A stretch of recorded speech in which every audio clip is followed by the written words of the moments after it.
सूर्यकुमार यादवचा एक video social मीडियावर viral होत आहे। या व्हिडिओत तो अभिनेत्री नोरा फतेही अलीच्या नृत्याचा आनंद घेत असल्याचे दिसून आले आहे। विशेष म्हणजे हा व्हिडिओ त्याची पत्नी देविका हिने चित्रित केला आहे। त्यावेळी वेगळाच किस्सा घडला आहे। हा व्हिडिओ वानखेडे स्टेडियम येथील असून भारत आणि अमेरिका यांच्यातील सामन्यापूर्वीचा आहे। सामना सुरू होण्यापूर्वी उद्घाटन समारंभ सुरू होता, ज्यामध्ये नोरा फतेही डान्स करत होती। टीम इंडियाचे खेळाडू ड्रेसिंग रूमच्या बाल्कनीतून उभे राहून परफॉर्मन्स पाहत होते, तेव्हा अचानक कॅमेरा त्यांच्यावर झूम झाला। सूर्यकुमार यादव थेट कॅमेऱ्याकडे पाहताना दिसला आणि अचानक हात वर करताना दिसला।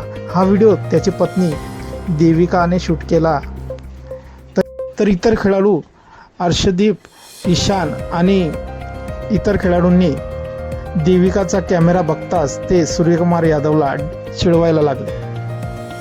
ह्या गोष्टीचा मजेशीर किस्सा सोशल मीडियावर चांगलाच व्हायरल झालेला असून यावरती सूर्यकुमार आणि त्याच्या पत्नीच्या व्हिडिओची चर्चा सोशल मीडियावरती जोरदार होते।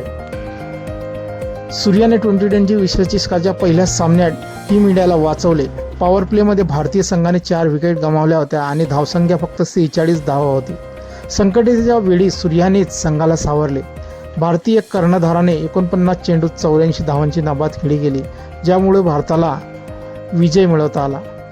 पण सूर्यकुमार यादव आणि त्याची पत्नी आणि संघातील इतर खेळाडूंनी नोरा फतेही अलीच्या डान्सवरील हा मजेशीर किस्स्याद्वारे सर्व नेटकऱ्यांचे लक्ष आपल्याकडे वेधून घेतलेले आहे आणि हा व्हिडिओ सोशल मीडियावरती चांगलाच व्हायरल झालेला असून सर्व नेटकऱ्यांच्या पसंतीस उतरत आहे। मित्रांनो, आपली काही प्रतिक्रिया असेल या व्हायरल व्हिडिओबद्दल आपण कमेंट बॉक्समध्ये देऊ शकता। व्हिडिओ आवडल्यास व्हिडिओला लाईक, जे मित्र चॅनलवरती नवीन असतील त्यांनी चॅनलला जरूर सबस्क्राईब करून घ्यायचा। धन्यवाद।